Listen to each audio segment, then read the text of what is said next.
جارهم قلبت ظاهر ما فيهم فبدأت شخصا آخر كي أتفاخر وظننت أنا أني بذلك هزت غنى فوجدت أني خاسر فتلك مظاهر.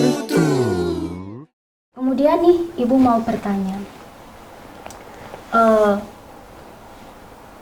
kalian yang mondok, yang memutuskan untuk mondok, kalian pastinya mengalami suatu fase di mana sulit, yang harusnya semula dekat dengan orang tua, ya, yang harusnya bisa masak, bisa makan masakan mama ya, biasanya seperti itu ya. Kemudian kalian harus memutuskan untuk mondok, yang di sana ada jauh sudah dari orang tua ya.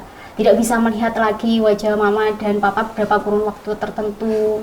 Kemudian juga harus dipenuhi dengan jadwal-jadwal yang padat seperti itu. Harus ada mempelajari kitab, harus ada belajar Al-Quran, harus ada menghafal Al-Quran dan lain sebagainya. Nah, itu bagaimana nih tipsnya kalian untuk menekan yang namanya rasa tidak nyaman dari peralihan itu menjadi yang saat ini, yang lebih nyaman. Bagaimana, Cilia? Ya, nyaman itu nggak nyaman awalnya itu pasti, semua yang baru mondok itu pasti. Tapi ingat tujuan awalnya kita ke mondok itu apa. Kalau kita sudah memilih ke tempat itu, berarti apapun konsekuensinya harus kita jalani, nikmati, syukuri. Kata ayah saya, apapun yang kelihatannya bungkusnya itu buruk, itu yakinlah di dalamnya itu jauh lebih baik. Jadi di manage gimana caranya biar betah, gimana caranya biar mencapai target-target. Masya Allah, jawabannya luar biasa sekali ya. Insya Allah, alhamdulillah, sungguh sangat menginspirasi. Kemudian ibu yang bertanya nih kepada Ananda Farha. Ananda Farha sudah mondok berapa tahun? Sudah 3 tahun, 4 tahun ke sini, insya Allah. Dimulai dari usia berapa? Mulai dari usia berapa? 10, iya sekitar 10 tahun. 10 tahun ya, berarti sudah lama sekali. Nah, apakah tidak jenuh? Ya, tidak jenuh belajar di mondok, kan sudah lama sejak kecil ya. Kemudian di sini harus ketemu lagi dengan kitab-kitab, harus ketemu lagi dengan ya seperti itu peraturan-peraturan yang di pondok. Bagaimana? Kalau bosan sih enggak ya, soalnya saya tuh nggak pernah bosan buat kalau untuk menuntut ilmu, apalagi di pesantren. Kan saya lebih suka pelajaran mengkaji tentang agama seperti itu. Apalagi juga di pesantren itu kita bisa belajar bahasa Arab, bahasa Inggris, dan mungkin juga ada bahasa lain. Selain belajar bahasa kan juga ada acara seperti muhadarah.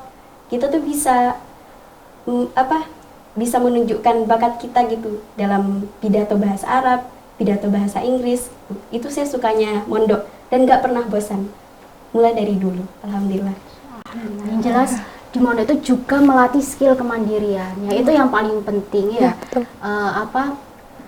Tahan banting juga ya dengan jauh kedua orang tua seperti itu. Oke, selanjutnya nih ibu mau bertanya. Kalian untuk Andina Andin ya, kenapa sih harus memilih Madrasah Aliyah Al-Irtiqa? Ya, apakah benar Aliyah Al-Irtiqa itu hanya fokus dari sudut pandang agamanya saja? Apakah tidak juga mendalami yang ilmu-ilmu yang duniawinya? Seperti yang kita tahu, karena labelnya Madrasah Al-Irtiqa adalah International Boarding School. Jadi bagaimana Andin? Bagaimana Madrasah Aliyah Al-Irtiqa itu? Jadi Bu, Madrasah Aliyah Al-Irtiqa itu sangat beda sekali sama pondok saya yang dulu. Jadi di pondok saya dulu itu ada umumnya, tapi nggak maksimal. Jadi cuma yang difokuskan itu kitab gitu. Jadi saya terus tiba-tiba pas kenaikan kelas SMA ini Bu, saya itu dikabarin sama papa gitu di telepon, disuruh pindah ke sini. Itu saya mendadak, dan saya itu dalam keadaan sakit di situ. Tapi saya senang soalnya ternyata saya lihat itu kan ada brosurnya gitu. Itu ada pelajaran umumnya. Itu jadi saya, ya Allah, nggak nyangka gitu Bu. Saya kira itu saya sampai lulus itu kitab gitu. Umumnya nggak terlalu dianu, ternyata masuk ke Madrasah Al-Hir itu kok tuh banyak sekali perubahannya. Mulai dari ada tahfidnya, saya dulu itu nggak tahfid Bu. Hafalan belum ada sama sekali. Masuk Irtiqa itu baru mulai hafalan. Oke, Masya Allah ya, luar biasa sekali ya, Alhamdulillah.